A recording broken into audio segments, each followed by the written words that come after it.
Hey guys, this is Justin Vitz with PlayStation Alive, and right now I'm going to bring you a quick overview of the marvelous PlayStation Vita that I love. Okay, so first I'm going to go over all the little specifications of it.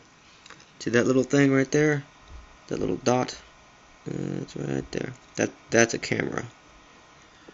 And there's another camera on the back, as you can see. It's got two analog sticks, which I love.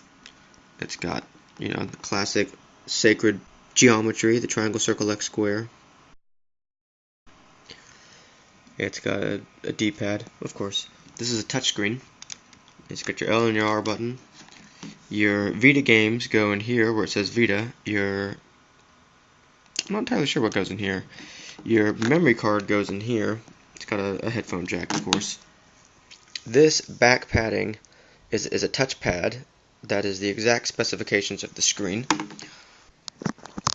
It also has a 6-axis, which is where you can tilt it, and it will read all your tilting, much like the iPhone, and an accelerometer, which is built in, so that if you jerk it, it would know that you've done that. And there's that back touchpad again. I don't know if it's going to show up, but it's a bunch of triangle, circle, X squares.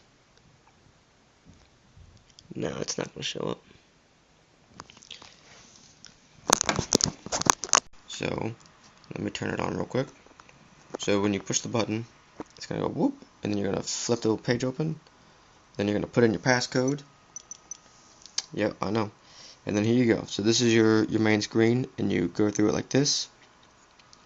And every single one of these is a different thing that the Vita does. So like these three down here are games. These are also games. It's a Twitter, video, music, content manager, blah, blah, blah.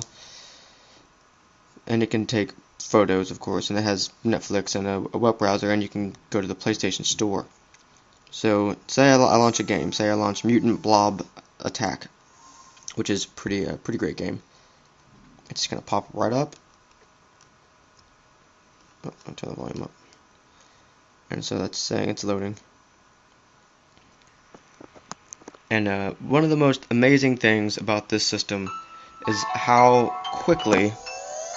Let me turn it down. How quickly it goes in and out of different apps. So like, I have this thing going, and then I push that little glowing blue button. That's the home button, and then it brings me right back to here. And I can go back and I can launch a different thing, or I can go right back to it and click continue, and it's just right back into it. There's like no pause. And then in order to close something, you treat it like a page. So it's got that little dog ear up there. You grab it and you flick it down, and it goes away. So I love it. I think it's awesome. It's got a lot of great features. It locks right back up if you just push that button. This the top power button, which is that one right there. And now I'm going to show you guys what the games look like. So here's a game. This is Touch My Katamari. It's one of the games. This is how big it is compared to the Vita.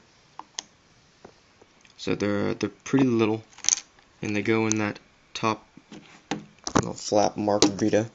So you can see the game in there. You just push it, and it pops up, and you can slide it out. Push it again, it pops back down. You push it again, and it pops back down. There you go.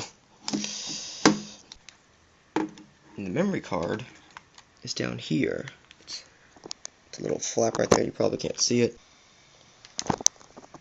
There's the memory card. It's not an SD or a micro SD. It's a PlayStation Vita specific card.